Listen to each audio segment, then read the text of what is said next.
నమస్కారం, welcome to tree media. ఈ రోజున డాక్టర్ తిరుమల నీరజ గారు మన స్టూడియోకి మన ఆహ్వానం మేరకు వచ్చారు. చాలా సంతోషం. అమ్మ నమస్కారం. అమ్మ నమస్కారం. మన సినిమాల్లో, తెలుగు సినిమాల్లో ముఖ్యంగా పురాణాలకి సంబంధించిన సినిమాలు తీసినప్పుడు అందులో ముఖ్యమైన పాత్రల్ని, అంటే దేవుడు అవతారాలు ఏవైతే ఉంటాయో భగవంతుడివి, ఆ అవతారాల్ని హీరోలుగా చూపిస్తూ ఉంటారు. నాకు అది ఒక్కొక్కసారి నవ్వు వస్తుంది, ఒక్కోసారి ఆలోచనలను కలిగిస్తుంది. ఆ కథలో భగవంతుడు మాత్రమే హీరోనా? అనేక పాత్రలు ఉంటాయి. ఇప్పుడు కృష్ణుడు ఉంటాడు, కృష్ణ భగవానుడు హీరో, హీరోలకే హీరో, జగద్గురువు. అలాగే కుచేలుడు ఉంటాడు, ఆయన పాత్ర కూడా చాలా ఉన్నతమైన పాత్ర, విశేషం. కృష్ణ కుచేల అనే సినిమా ఉంటుంది.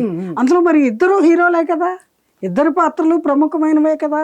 ఇలా ఎందుకు దేవుళ్ళని మాత్రమే హీరోలుగా చూపిస్తారు? అలా చూపించవచ్చా? హీరో అని అనవచ్చా? ఎందుకంటే భగవంతుడు కదమ్మా, భగవంతుడు హీరోలకే హీరో. ఈ సకల చరాచర సృష్టికి సృష్టికర్త భగవంతుడే కదా. అందుకని దానికి సంబంధించి కొన్ని మంచి విషయాలు వినాలి మీ నుంచి. హీరో అనేది ఆంగ్ల పదం, 4 అక్షరాలు ఉన్న పేరు. అవును. హీరో అనేది మామూలు మనుషులకు వాడాల్సిన విషయం అన్నమాట, మానవ పరిభాష. ఆయన జగత్ప్రభువు, సర్వాంతర్యామి, అన్నీ తెలిసిన వాడు, సర్వశక్తివంతుడు. ఆయనను మించిన వాళ్ళు ఎవరు ఉండరు. ఆయన నుంచే మనం పుట్టాం. అవును. ఆ శేషశయనం మీద పడుకుని నిద్రలో ఉంటాడు, యోగ నిద్రలో ఉంటాడు. నిద్ర మేలుకుని ఆవలించి పాపం ఆడుకోవాలనిపిస్తుందట. తానే సకల చరాచర జగత్తుగా మారుతాడు. చెట్లు, చెములు, మనుషులు, కుక్కలు, పిల్లులు, పురుగులు, అన్ని జీవుల్లోనూ ఆయన ఆ జీవులుగా తయారై కిందికి వస్తాడు. ఆడుకుంటాడు కొంతకాలం పాటు. ఆడుకున్నాక ఆట విసుగనిపిస్తే మళ్ళీ అన్నిటినీ తనలోకి లయం చేసుకుని వెళ్ళి పడుకుంటాడు. ఆయనకి హీరో అనే మాట చీమ తలకాయంత చిన్నదమ్మా. హీరో అనడం ఏమిటి? మామూలు మనిషి, వాడిని హీరో అంటారు. ఆ లెక్కకు వస్తే మన ఇంటి పేపర్ బాయ్, పాలిచ్చే అబ్బాయి, మన పాల ప్యాకెట్లు ఇచ్చేవాడు, పోస్ట్ మ్యాన్, ప్రతి వాడు వాళ్ళ జీవితాల్లో హీరోలే. వీళ్లతోటి భగవంతుడిని మనం ఎప్పటికీ పోల్చకూడదు, అసలు ఆ సాహసమే చేయకూడదు. భక్త మీరాబాయి ఉంది, ఆవిడ బృందావనంలో కృష్ణుని, అక్కడ ఆలయంలో కృష్ణుని దర్శించడానికి వెళ్ళిందిట. వెళితే అక్కడ ఎవరో గురువులు ఉన్నారు, నాకు పేర్లు సరిగ్గా గుర్తు రావడం లేదు. ఎవరో గురువులు ఉన్నారు. స్త్రీలను లోపలికి అనుమతించం, స్త్రీలకు ప్రవేశం నిషేధం అన్నట్టు ఆయన. అయ్యో, విరగబడి నవ్వింది ఆవిడ. ఎందుకు నవ్వుతున్నావంటే, నువ్వు పురుషుడు అనుకుంటున్నావా? ఆది పురుషుడు ఆయన ఒక్కడే, పురుషోత్తముడు ఆయన, ఆయన ఒక్కడే పురుషుడు, మనం అందరూ స్త్రీలమే, ఇంత మాత్రం తెలియదే అన్నది ఆవిడ. అప్పుడు జ్ఞానోదయమై ప్రవేశం కల్పించి దర్శనం చేయించట. ఏమిటి దీంట్లో మన భాగవతంలో ఉంటుంది ఏమిటంటే, ఆ గోపికలు ఇళ్లలో పని చేసుకుంటూ ఉంటారు. ఈయన వేణుగానం మొదలు పెడతాడు యమునా తీరంలో. మొదలు పెట్టగానే అందరూ వచ్చేస్తారు, ఎట్లా ఉన్న వాళ్ళు అట్లా, చీరలు కట్టుకుంటున్న వాళ్ళు కట్టుకుంటూ అలాగే, తింటున్న వాళ్ళు అలాగే, తల్లో పూలు పెట్టుకుంటున్న వాళ్ళు అలాగే, స్నానం చేస్తున్న వాళ్ళు అలాగే వచ్చేస్తారట. ఇతరులు ఎవరు చూడరా అని అంటే అవేమి లేవు. ఇంకా భక్తిలో పడి తన్మయత్వంలో పారవశ్యంలో వచ్చేసారు. వీళ్ళ భర్తలు కూడా వచ్చారట, పెళ్ళాలని వాడు ఏదో చేసేస్తున్నాడని. అక్కడి దాకా వచ్చిన వాళ్ళు, అక్కడి దాకా వచ్చిన తర్వాత వాళ్ళు కూడా స్త్రీలు అయిపోయి కృష్ణుడి దగ్గరకు వచ్చేవాళ్ళని భాగవతంలో ఉంది. అంటే సమస్తము స్త్రీలే, ఆయన ఒక్కడే పురుషుడు.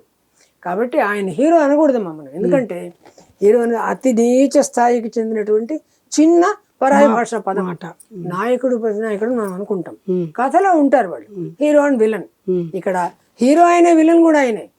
ఎందుకు ఇట్లా అంటే, ఒక కథ ఒకటి చెప్పిన ఉత్తర దేశంలో ప్రచారంలో ఉంది. ఘటోత్కచుడు కొడుకు ఒకడు బర్బరీకుడు అనేవాడు ఉన్నాడు. వాడు ఈ కౌరవ పాండవులకు యుద్ధం జరుగుతున్న కురుక్షేత్రంలో వాళ్ళకి సహాయం చేయాలని వచ్చాడు. పరమాత్మ వాడిని అడ్డుకుని వాడి తల ఉత్తరించేసి ఎక్కడో పైన పెట్టి అక్కడి నుంచి నువ్వు యుద్ధం చూడని చెప్పాడు. తలకి యుద్ధం అయ్యేదాకా నీకు ప్రాణం ఉంటుందని చూసాట వాడు.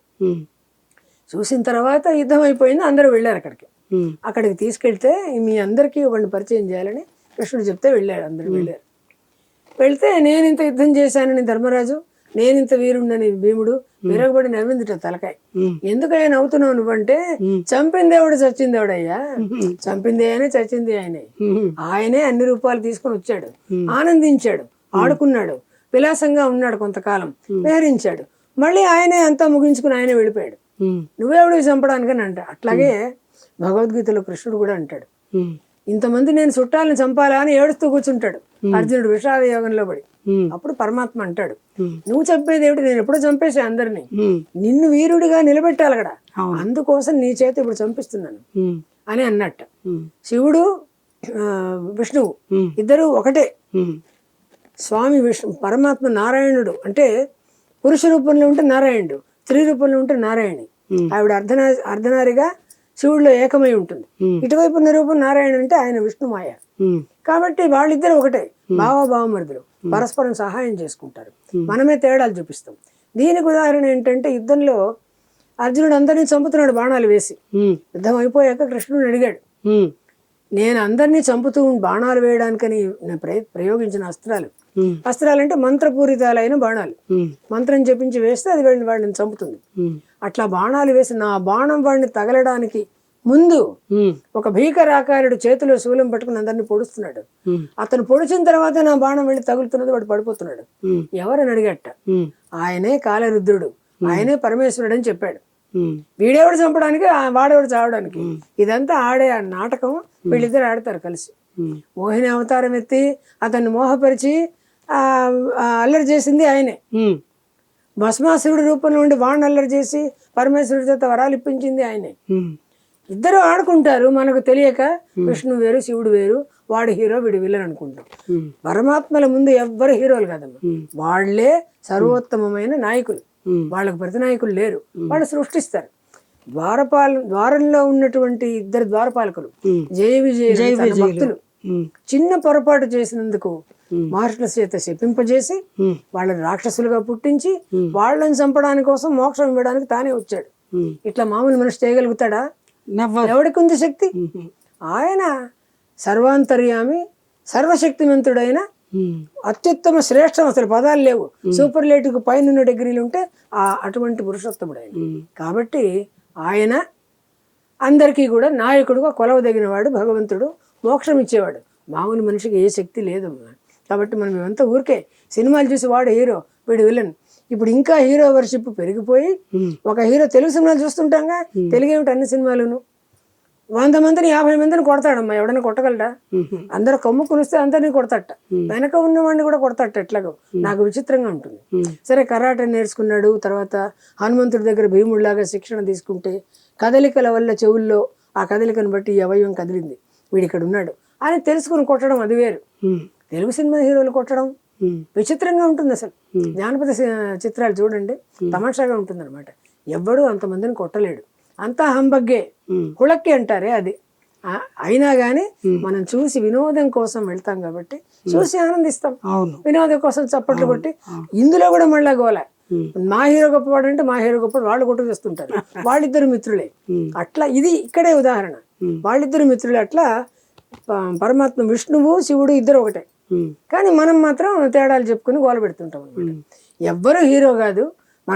ఆయన మీరాబాయి చెప్పినట్టుగా ప్రపంచమంతా స్త్రీమయం, ఆయన ఒక్కడే పురుషుడు, ఆయనే కొలవదగిన వాడు, మోక్షం ఇచ్చేవాడు. అంచేత ఇప్పటి జనరేషన్కి అర్థమయ్యేలా చెప్పాలి అంటే God is the greatest hero. God is the అంటే ఓన్లీ వన్ అండ్ ఓన్లీ అంటారు. మామూలు హీరోలందరికీ వన్ అండ్ ఓన్లీ వాడతారు, కానే కాదు. వన్ అండ్ ఓన్లీ ఆయన ఒక్కడే అంతే. జై గురుదేవా.